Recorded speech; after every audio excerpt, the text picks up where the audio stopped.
Hi hello welcome to Neha green nature.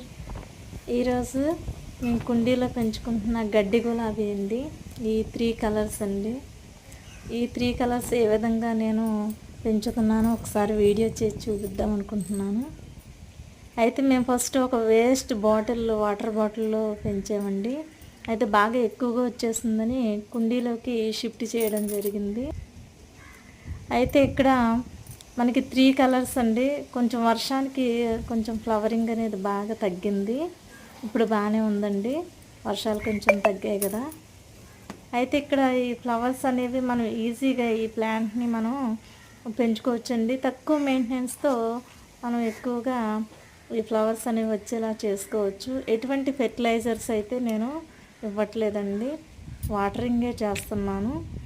అయితే దీన్ని మనం స్టెమ్ని తీసుకొని మనం ఎక్కడైతే పెంచాలనుకుంటున్నామో అక్కడ ఆ నేలలో కొంచెం గుచ్చితే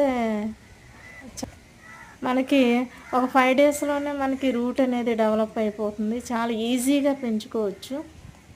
ఒక చిన్న స్టెమ్ తీసుకొని మనం చక్కగా ఎంత పెద్దగా మనం ప్లాంట్ని డెవలప్ చేసుకోవచ్చండి. చాలా అందంగా ఉంటుంది చూడడానికి.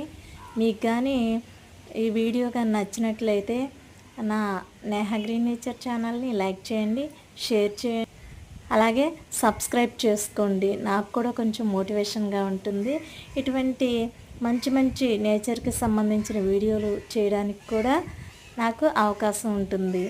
కాబట్టి తప్పకుండా లైక్ చేయండి, షేర్ చేయండి, అలాగే నా నేహా గ్రీన్ నేచర్ ఛానల్ని సబ్స్క్రైబ్ చేసుకోండి.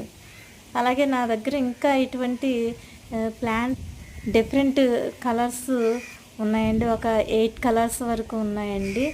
ఈ గడ్డి జాతికి చెందినటువంటి రోజు ఫ్లవర్స్కి సంబంధించిన వైట్ కలర్ ఉంది, అలాగే ఎల్లో ఉంది, పింక్ ఉంది. ఇంకా 2 కలర్స్ కాంబినేషన్లో కూడా నా దగ్గర ప్లాంట్స్ అనేవి అవైలబుల్గా ఉన్నాయండి. ఇవి మేము వేరే ఊరు నుండి చుట్టాల ఇంటికి వెళ్ళినప్పుడు తెచ్చుకున్నటువంటి ప్లాంట్స్ అండి. ఒక చిన్న స్టెమ్ పీస్ తెచ్చుకుంటే సరిపోద్దండి. మనము ఈజీగా దీన్ని కుండీలో పెంచుకోవచ్చు. ఈ విధంగా నేను